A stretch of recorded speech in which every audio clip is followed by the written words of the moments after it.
The old wooden desk creaked as young Emma sat down, her eyes fixed on the peculiar pencil lying before her. It was an ordinary-looking #2 pencil, except for the small inscription etched into its side, "Drawn Reality." The classroom, once filled with the chatter of her classmates, had grown eerily silent, as if the very air itself was holding its breath in anticipation. Emma's teacher, Mrs. Thompson, stood at the front of the room, a mixture of curiosity and trepidation etched on her face. As Emma wrapped her small hand around the pencil, she felt an unusual tingling sensation coursing through her fingers. The classroom lights seemed to dim ever so slightly, as if the very essence of reality was being pulled towards this simple writing instrument. The air grew thick with anticipation, and the whispers of "what's going on? And is it magic?" began to circulate among the other students. Emma's grip on the pencil tightened, her eyes locked onto the paper in front of her as she prepared to unleash the secrets hidden within. The first few strokes of the pencil were hesitant, the lead scraping against the paper with a soft scratching sound, but as Emma's confidence grew, so did the colors, the lines, and the shapes that began to materialize before her eyes. A tiny bird took flight from the tip of the pencil,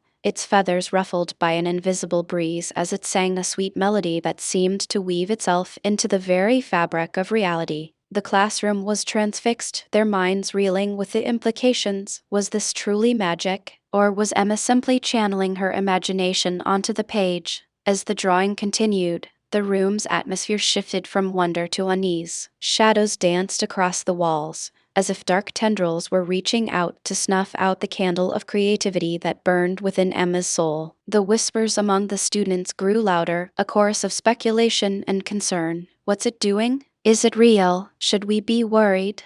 Mrs. Thompson's eyes darted between Emma and the growing masterpiece, her expression a mix of fascination and trepidation. Emma Eurostrade's hand moved faster. Guided by a force she didn't quite understand, she began to sketch a large, winding tree in the corner of her paper, its branches twisting towards an invisible sky. As the last line was drawn, a shimmering light spilled from the page, and with a soft whoosh, the ghostly image of the tree materialized in the corner of the classroom. It wasn't solid, more like a beautiful, silvery projection, but its leaves rustled with a sound like whispered secrets. A collective gasp echoed through the room. Encouraged, a brave boy named Leo called out, "Draw a puppy, Emma." A real one. Smiling, Emma touched the pencil to the paper again. She sketched a floppy-eared dog with a wagging tail. This time, the magic was different. Instead of a silent projection, a small, translucent puppy bounded off the paper and onto the floor. It yipped a sound that was like a tiny, silver bell and tried to chase its own shimmering tail, much to the delight of the nearby students. The fear in the room began to melt away, replaced by bubbling excitement. But Mrs. Thompson Eurostrade's face grew more serious. She stepped forward, her voice soft but firm. "Emma, dear, that's enough for now." Emma looked up, her eyes shining with the thrill of creation. "Just one more thing, Mrs. Thompson," she pleaded. Before the teacher could answer, Emma Eurostrade's gaze fell upon a simple flower in a pot on the windowsill. "I can make it more beautiful," she whispered, and before anyone could stop her, she began to draw a swirling, glowing vine around the image of the flower on her paper. But Mrs. Thompson Eurostrade's face grew more serious. She stepped forward, her voice soft but firm. "Emma, dear, that's enough for now." Emma looked up, her eyes shining with the thrill of creation. "Just one more thing, Mrs. Thompson," she pleaded. Before the teacher could answer, Emma Eurostrade's gaze fell upon a simple flower in a pot on the windowsill. Instantly, the real flower on the windowsill began to tremble. Its single stem split and twisted, growing thicker and stronger.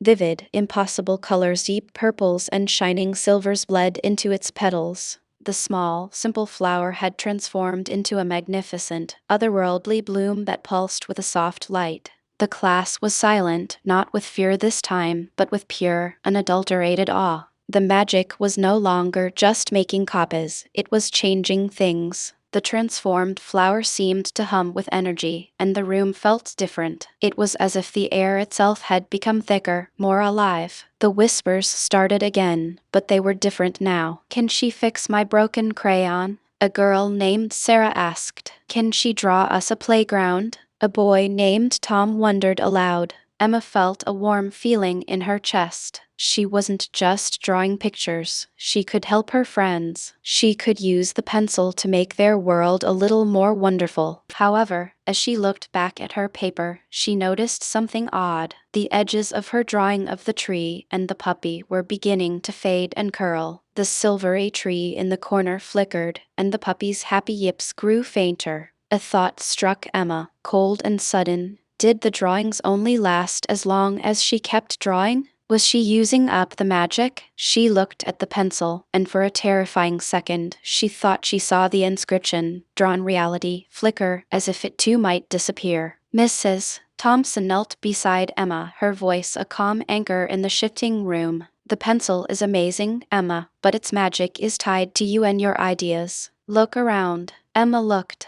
The other students were no longer just watching. They were clutching their own pencils and crayons, their faces lit with inspiration. "Maybe," Mrs. Thompson suggested gently, "the real magic isn't just in what you draw, but in what it makes them feel like they can draw."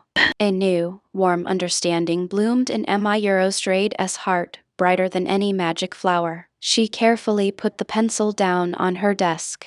Then, she picked up an ordinary blue crayon. "Let's draw together," she said to her classmates. "Let's draw a huge meadow for the puppy to play in." For the rest of the afternoon, the classroom was filled with the happy sounds of scratching crayons and laughter. No new magic appeared from the special pencil, but as they taped their ordinary drawings to the wall, the room felt more magical than ever. Emma smiled, knowing the greatest magic of all was the joy of creating something together.